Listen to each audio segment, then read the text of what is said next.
Welcome to the Horror Highway podcast. My name is Omar, and today I'm with Eris. The past couple cases I've been thinking are been kind of extremely intense, like high kill counts, very graphic. So I thought I would try to do one that was less intense, to say the least. This is more of like I kind of just wanted to do one to make fun of the killer, because this guy was pretty fucking stupid. Yeah, I'm just letting you know, because there's only one person got killed in this case. Okay. So, okay. What's up? No, I was just saying. So, is it just one dude? Yeah, just. Is there like a lot of info about him or something? Or yeah. It's actually ironic that you say that. I'm gonna start. We've all heard of self-snitching. There's a popular Key and Peele sketch about a rapper who snitched about his own crimes with his music, and he claimed that he didn't do any of it, and it was all creative liberties. And there have been real life cases where rappers have self-snitched on albums, and police really couldn't do much, or sometimes they gave out too much information. Still, we live in a world where we can witness people's idiocy in increasing amounts. Still, though, you would never suspect that a killer would put a target on his own back so blatantly after getting away with his murder. It was December, the year 2000, in Poland, in a town called Wrocław. There, 3 locals were fishing near a local river, where they witnessed a body floating down the river. Shocked, the police would be called immediately, where they pronounced the person dead. The body was that of a man named Dariusz Janicki, who had been missing for around 4 weeks. A thorough investigation of the body by the police would show that Dariusz would have been stripped down to his underwear, bound via noose behind his back, with his arms being connected to the noose. Do you kind of get what I'm saying with that? Because it's a so he was found. detail. He was found No, the noose thing. So basically, there was a noose around his neck, right? But instead of tying up, it tied down his back, where his arms were tied to it as well. So he just tied his back on the noose, or what?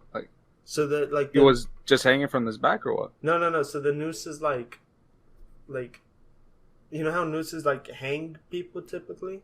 Yeah. Instead, this one, the point where you would hang someone from was his hands. So his hands were holding back his neck. You get me? But it was just hanged. Sure. I mean, I'm just explaining it to you, because I thought it was weird when I read it.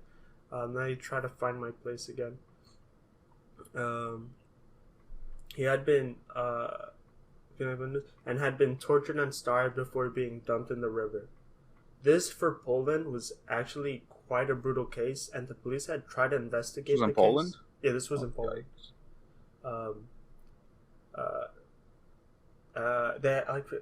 So from what it said, is this was a really brutal case for Poland, and especially Wrocław, which I googled about, and it's it's a really nice looking town. It's really peaceful. When you think of quaint little village, that's what Wrocław would look like. Yeah. The police tried their best to investigate, but the case would only last 6 months before Commissar Jack Roblitsky would have to end the investigation for lack of evidence and leads. So yeah, I don't know if you know this, but when bodies go in the water, it kind of washes away a lot of evidence and everything. I don't know that. Oh, well, I mean, because it just No, yeah, I'm just saying. Yeah. Fast forward 3 years later, Jack Roblitsky, a 38-year-old detective who had been looking over the case since it had been dropped, kept looking and looking over the case to catch any missing clues. Some things that he had gathered was that there must have been two people who committed the crime, as Duris stood more than 6 feet tall and was around 200 pounds. Another clue found previously by the police was that a suspicious call had been placed at Duris's workplace just before he went missing. There, the caller called his workplace, and his mom, who was working there at the time, she picked up, and she was like, "I'm a secretary. What do you want? I could take care of anything you need." But the caller kept being like, "No, I want to talk to Duris specifically. Give me Duris's phone number and everything." So she gave him his phone number, and when Duris came back to the workplace, because he wasn't there because he was with another client, and he told his mom, "Oh yeah, I talked to the dude. We're gonna meet at 4. I believe it was at 4, or it might have been at 12, and that was the last time anyone saw him."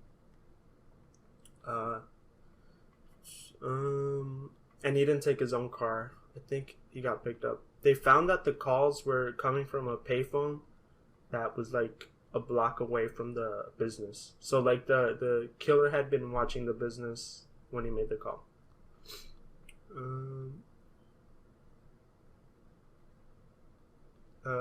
Refused to talk to him, asked for his phone number in order to talk to him privately. The meeting was made that afternoon, and Duris would disappear. The constant studying of the Janicki case led him to the realization that the phone had been found. That Janicki's phone had never been found. Knowing that the phone could be tracked and had the unique serial number, Wroblewski found I miswrote that really badly, my bad.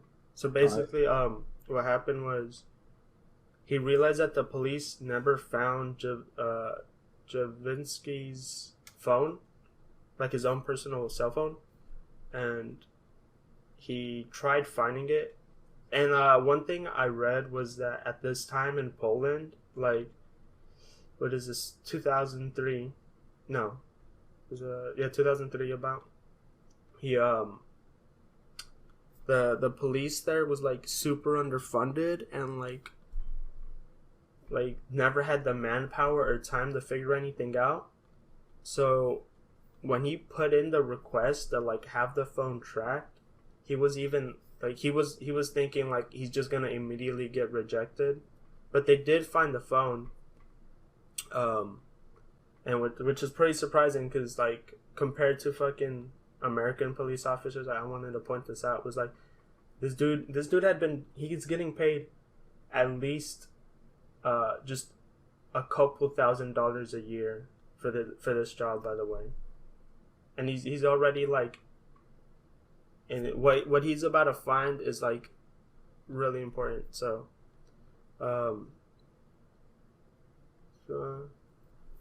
Wroblewski found that the phone had been sold on an online auction site only 4 days after the murder.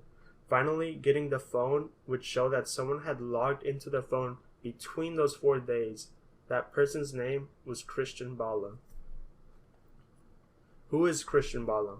Well, from reading about his past, it seems to have been a good one. He was growing up during the collapse of the Soviet Union, and that made him realize that the truth is what's popularly believed and not the actual event. With his parents supporting his endeavors in higher education, he would go to university for philosophy and would graduate and try for a PhD, but life would not allow him. He didn't have the money to keep going, so he opened up a business and realized that he was quite bad at running one. This was actually quite in contrast to how people saw Bala. Many friends saw him as a highly educated and charismatic Ubermensch who could woo any girl he wanted. Yeah, like everyone from his past just had good things to say about him. His like, even after everything, his parents still talk about him like he's some sort of fucking like he's some guy who's gonna change the world, basically. Aren't supposed to do anyways? I mean, not after you fucking kill someone. Let me try But to find. did they know that he killed someone? Well, no one knew. That's the crazy thing. But yeah, how would they know? Well, I mean, Exactly. I'm still saying, but this is after this. Marrying his high school sweetheart before being forced to stop pursuing his PhD. Or did I fucking... God, I keep losing my place. Marrying his high school sweetheart before being forced to stop pursuing his PhD, he lived a happy life. But as soon as he was forced to provide for his family, he couldn't keep up his marriage and business.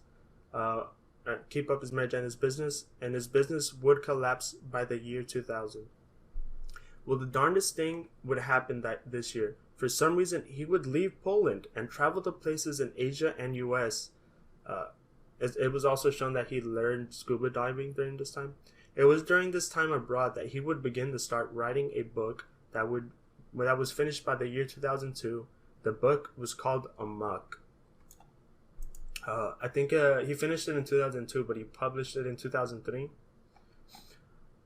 This book is an edgy look at how myths and stories shape reality, and how the main genius character, Chris, is smart enough to be able to see this and manipulate everyone to do whatever he wants, consequence-free. The main character's name is Chris, with a C, the English version of Krystian. So the Polish version is Krystin. So yeah, the MC of the book is a self-insert, but there's something very important written in the book by Roblitsky. That book that Roblitsky would find, our detective from earlier. In the book, Chris would kill one of his lovers via tying them up with a noose and having the hands be bound to the noose. And that was something the public didn't know about the case. Another thing I forgot to add was the guy who died, which was Daruz. He had been stabbed, and in the book, Chris, when he kills his lover, stabs her in the same place that Jablitsky. So he wrote about how he literally self-snitched after getting away with it. Like I'll explain further. There was also the phone of the victim who owned two pieces. Oh wait, I must have skipped a lot here. We didn't know about the case. So there was also the phone of the victim who owned two pieces of circumstantial evidence, but the weirder part of the book ends with the main character, Chris, marrying the love of his life, a woman with the name of his wife. Man, I really miswrote that there. So basically, he painted a target by writing that, because at this time, in 2003, the detective found the phone, right? And then he found that Bala had signed into the phone before he sold it online. And then Bala would go and travel to the US and Asia. So he left the country. 2003, he publishes the book with all that stuff. And the detective didn't know about the book. But what ends up happening is a couple people read the book, which is kind of panned on release. Like, everyone's like, this is edgy, this is shit. And his friends and family were like, why are you even writing this? This isn't anything like you. This is like extremely juvenile. You kind of get me. They're like reading this and they're thinking this is like a teenage book, a teenager diary. I think one way to describe it is, I don't know if, do you remember Onision? No. So he was just like a big YouTuber who, like, people found out was like a fucking scumbag who, like, he was doing a bunch of abusive shit.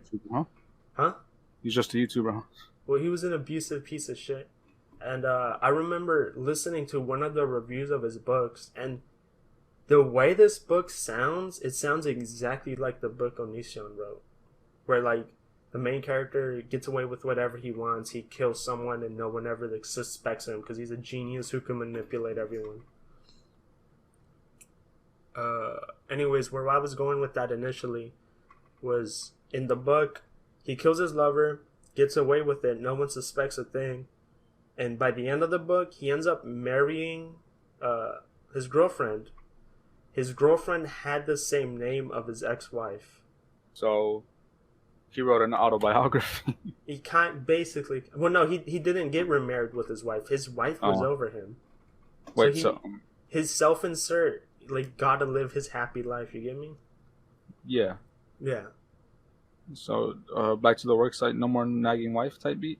Type B, or it's more like back to the work site. No more nagging wife. God, I miss my nagging wife. Type B. This is weird. Why, you might ask? Even 3 years after the so-called master manipulator and ultra cool guy Bala was still obsessed with his ex. But it was clear that his ex was over him because the ex had begun to talk to another person whose name was Doris Janinski. Is that someone from the book as well? That's the guy they found in the river. Oh, okay. So, yeah. So, basically, he kind of admitted the fucking stabbing the guy his wife was talking to. Like, all these are all the evidences that the detective found that would lead him to be like, it's this guy. I know it is. With all the pieces lining up, the Wrocław, God, I don't even think that's how you pronounce it. How do you pronounce this? Yeah, Wrocław police would zero down and bring Bala to court. But with his charisma, he was able to weasel out of the charges because everything was circumstantial. And you remember what circumstantial meant, Eris? I mean, just circumstances. Basically. Yeah, so he was basically saying, well, the book, I just wrote the book. If the guy happened to die that same way, it was whatever. Oh, he was talking to my wife? Well, how would I know? I was out of the country. Oh, I had his phone? Well, I think for the phone, he claimed that he bought it from a pawn shop before he sold it online. Then the police would use the most powerful information tool on hand, propaganda. The police had contacted a true crime show and told them to write about the case, where they would show and produce an episode. And on that episode, they had asked people for information and to call in if they knew anything about the case. Well, several people did, and the public called and were like, we saw Bala was in the same city that exact day that Doris Jazinski disappeared. You get me? Yeah. So these like witnesses placing him was new evidence, and that was able to put him on trial again. In the end, he was sentenced to 25 years in prison. On September 5th, 2007, he what is that word called? I'm trying to remember. Whatever. He was resentenced in December 2008 because he kept trying to what's that word, man? Refuse the claims, I guess. Refute. Yeah, my bad. He was refuting the claims, and then they had to resentence him for 2008, but he was still found guilty. The murder of Doris, but this infamy made his relatively unknown book jump in popularity, despite actually being panned when it first came out.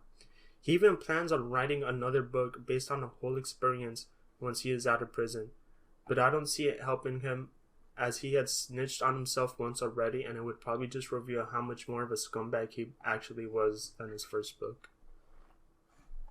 So, what are your thoughts on idiot man literally writing? Like, okay, so this is the crazy thing. Like, even after the detective found the phone, had he not written the book, he would have gotten away with the murder. Because they just put him for circumstantial evidence, you get me? Yeah. It was legitimately his own writing that kind of nailed the coffin for him going to prison. Hey, bro, you're just trying to make it as an author, bro? I mean, his book, I told you, his book was, like, not liked. In fact, like I already said, his family and his friends were like, I guess this was him showing his true self, because from the article I read, when the journalist wrote about him, he kept talking about him as if he was how he described himself in the book. So I guess him being a charismatic kind of psychopath, I guess. I don't know what you would call this, a sociopath, psychopath. He feels something because he felt possessive over his wife even after they got divorced. Yeah. But I like it was all an act. You get me? Like his charisma, his himself thinking he's the best person in the world. You gotta play who you gotta be, bro. You gotta fake it till you make it, bro.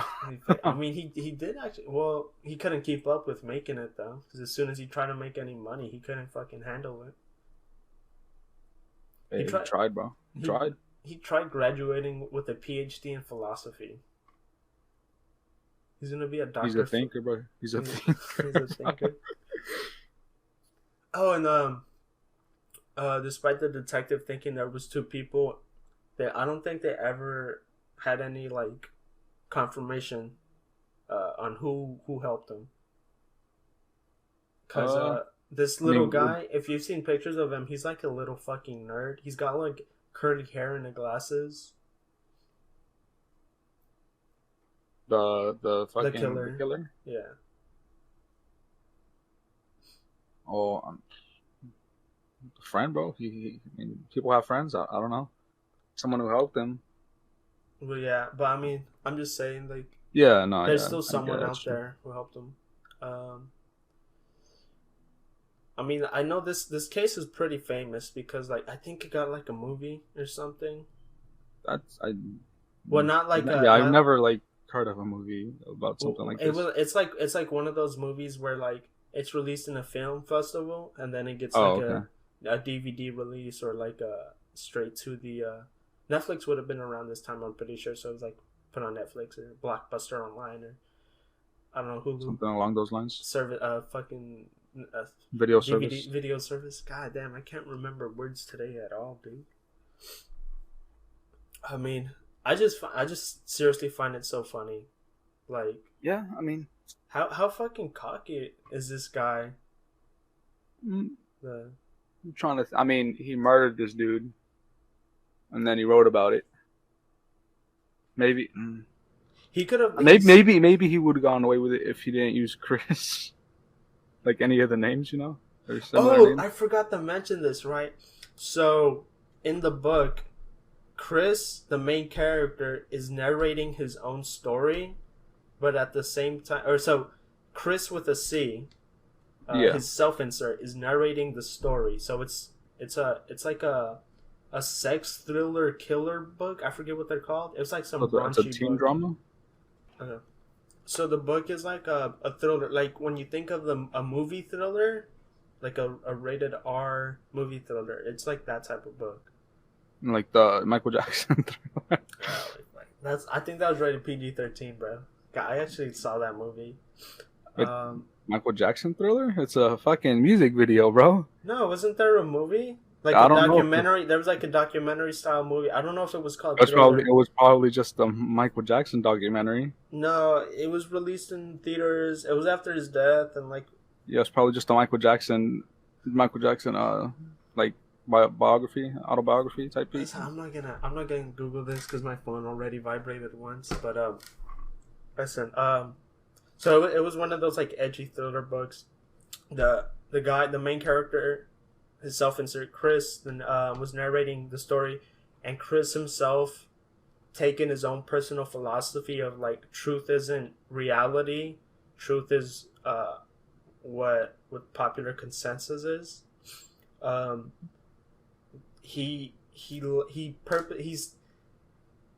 self-insert Chris says he's lying to the reader. You get me? Yeah. But the weird thing is, for the online store, for the book he was releasing, he would role play as a self-insert online. I mean, I get that. Like, I mean, fucking, what do you call it? Advertisement, kind of. I mean, yeah, you're thinking it's like an ARG, but like, there's kind of no point for it. You get me? I mean, he's trying to sell his book, bro. Like I'm trying to defend him, right? Like he killed someone. It's kind of fucked up. Yeah, But I mean, if he's trying to like, if you're trying to sell something, you got to do everything you can, to, make the money back. I guess. I get what you're saying. When you're trying to say like you'd sell it, try to sell, you know, like you do Yeah. anything for sales for advertisement. But I don't. I guess killing someone is good for advertisement because this man it became a bestseller not just in Poland. It became a bestseller all around the world. I think the reason that happened is because they wanted to see what was, In the going book, through his head and shit. yeah. I mean, it is, but he talked and wrote about what was going through his head. Again, he was trying to become a PhD in philosophy. He was a graduate or the master's, right? Because that's under PhD. So he I'm pretty sure he often wrote about his beliefs and everything and talked about it publicly because that's kind of what a philosopher does. Actually, it's weird because I read about his dad and his mom because it was in the article that I was reading for the research this, and unlike our other killers, well, for one, unlike our other killers, this was a crime of passion, right? Technically he still loved her and everything, and any other killer we've done before was just like kind of deranged and there was something wrong in their brain. But I mean that doesn't excuse what they did. I think you're getting philosophy and psychiatry wrong. I don't think psychology is the word. Philosophy isn't like dealing with the brain and stuff. No, that's not what I'm saying. What I'm saying is like this is unlike the other people we researched because this guy was very like he didn't have anger management issues from the people around him knew. He like because the other guys had like something repressed. This guy didn't have anything repressed. It was a crime of passion, right? He just did it because he quote unquote loved his wife, or maybe he felt in like obsession over her. You get me? Mm-hmm. But I'm gonna just get to my main point, which was he lived a really good childhood. Like his parents basically were there for him 24/7, and like one thing I read was his dad wanted him to become more of like a macho man, a labor man. But when he saw his kid was reading books, there's a quote for it. He's like, I wanted to tell him to get out of the house and do some work, but he was reading, and I let him read because I knew that was better for him. Yeah. And this isn't like my killer, the Kenny King killer. His dad was abusive. His mom was, in a sense, very controlling of him. His parents of the Candy King killer, yeah. So Candy Man, not Candy. Fuck, my bad. How do you forget your own killer, bro? I'm Candy this, Candy that. Can this dick fit in your mouth? It can actually. Oh, that's great. That's great. I got a question, bro. What's up? What time period was this guy in? 2000. Oh. What, like if you had a time period to like live in, like what time period would you be in? I don't know. That's a good question. Like, I choose the 50s. You choose the 50s? Yeah, 50s dick in your mouth. Oh my fuck. I was gonna say like the 2000s, but I already lived through the 2000s. That honestly is the best fucking. I don't know. You get, bitch. You deserve that. I deserve that? Yeah, because you hit me with the Candace. And I hit you with the big brain. You kept one. making fun of me for candy cane, bro. Like it's. I don't know. Candace dick fit in your mouth? Yeah. Yeah, bro. Possibly. Well, I mean, like, what I mean, I think you were, like, you said philosophy, which isn't psychology. No, it isn't. Completely different thing. I think is what you messed up on, What do you mean I messed up on it?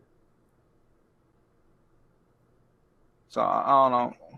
I don't know if you were, like, if you meant that or not. No, he studied in philosophy, not psychology. Yeah, but you said he wrote about what was going on in his head because he was majoring in philosophy. Yeah, because that's what philosophers do. They thinkers. They think. That's what's going on Yeah, in they their head. think, but Thinking. psychology is what like I think going. you just people's brain. misinterpreted me. No, I know Yeah. exactly what I mean. No, I think you misinterpreted me there. I think you thought I meant in a literal sense, like the chemicals in their brain. But what I meant was their thought process. His thought process was always being written or explained, because it's what a philosopher does. They prep the right books. But I mean, technically, yeah, he's a philosopher. He just didn't get his PhD in it, which I don't know if. I mean, he still was a philosopher. He just wasn't a doctor and philosopher, you know. Yeah, he wasn't a philosophy doctor in philosophy. Yeah, because I mean, he had his master's, which is still pretty. That's good. Yeah. Man, I'm trying to remember what his business was. What I can't remember what his business was. I don't think it was anything too crazy either. It was like it could have been a successful business. He just couldn't run it. Like that goes to show more that he was trying to play a role of like a. God, I keep hating to say this word. He was trying to play the role of like an alpha type. Sigma, bro. You won't understand, bro. He's Sigma mindset. I mean, he failed at his Sigma mindset because he fucking couldn't keep grinding. He lost his wife. Sigmas are alone. You wouldn't know. Yeah, maybe that's why he lost his wife, right? But yeah, I mean, that being said, we gotta thank, what was the detective's name?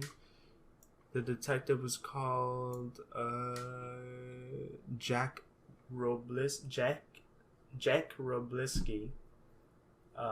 for basically like I know about American name for Poland, dude. You want to see how it's spelled? Oh no, it's probably all those weird letters, bro. JACEK. Fancy zeros and shit. There's there's no accents or any of those special characters here. Because I think they've been, if they are, they've been romanicized from the original name. So it's JACEK WROBLEWSKI. And I kept fucking that up when I was like writing the script. I kept thinking the E and the W were switched. I mean, but yeah, we gotta thank him because he didn't give up on this fucking case. He kept going years after it had been shut down because there was no evidence, and that's the craziest thing about it. Like, had it not been for this guy, fucking Bala would have just gone away with it. But even with self-snitching, because obviously no one would be looking at the case. Yeah. But you have for once a good police officer in our story who went out of his own way that fucking tried to catch a killer. Unlike all our other stories where it's just a coincidence, or they're just ignoring the signs. You get me? Yeah. I mean, at the same place, this was only. Well, I mean, yeah, 21 years ago. because most of them were all the serial killers done so far were like in America, where we know police don't care and shit. You know. This is Poland, where again this was an extremely brutal crime for the time. So. And like Poland, tell me if I'm wrong, but isn't Poland like one of the countries known for like least like crime rate and stuff? It's one of the Norwegian countries. I don't know if it's known for its least amount of crime. So I know those countries tend to not have high crime rates. Yeah. Yeah. Like that area has. That area has like almost no. Okay, like, I will say, you know?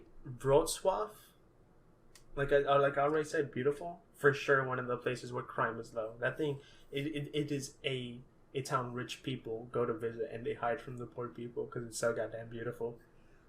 Yeah, I mean, still, I mean, I assume this would have been like a big deal for Poland, you know? Yeah, it was, yeah. Yeah, because you know.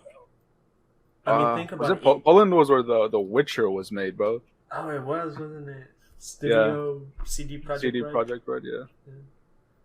So you know, I'm quite fond of Poland, you know. Polish people. Do you like Polish sausages in your mouth? Yeah, I take them every once in a while. Damn, dude, it's crazy. I'm not talking about the meat. Huh? No, yeah. I mean, it's one of those places where I mean, it's crazy too, because like I'm telling you, he was his police station was underfunded because there was no crime, so there's no need to pay him too much, and he himself is only getting paid several thousands of dollars. We get paid more than he does at that time. The police officer? Yes, I'm not fucking kidding. I mean, surely if you get paid more, you'd want to. No, we get paid more. Oh, like at our fucking retail job, we get paid more than he got paid per year, like GDP. He cared about the case, bro. He cared about the case. That's what I'm saying. He's a great fucking detective. He like deserves the highest honors. That being said, I think this is a pretty great point to leave on. It's kind of a happy note. We're praising the detective. The killer got caught. And due to his own idiocy, so it's even funnier. I'm Omar, and this is. And I'm Maris. And this is I guess the Horror Highway podcast. Quick little trip to Poland, you know. Oh, that'd be fun. Honestly, this town is fucking beautiful, dude. It'd be nice.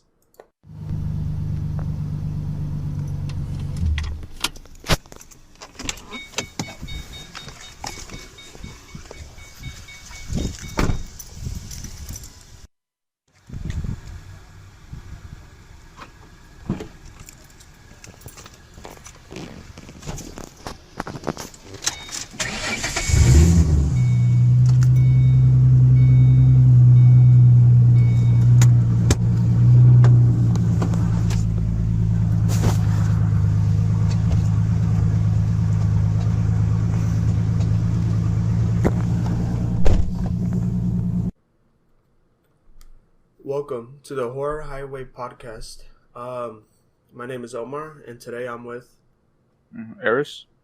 The past couple cases I've been thinking are like been kind of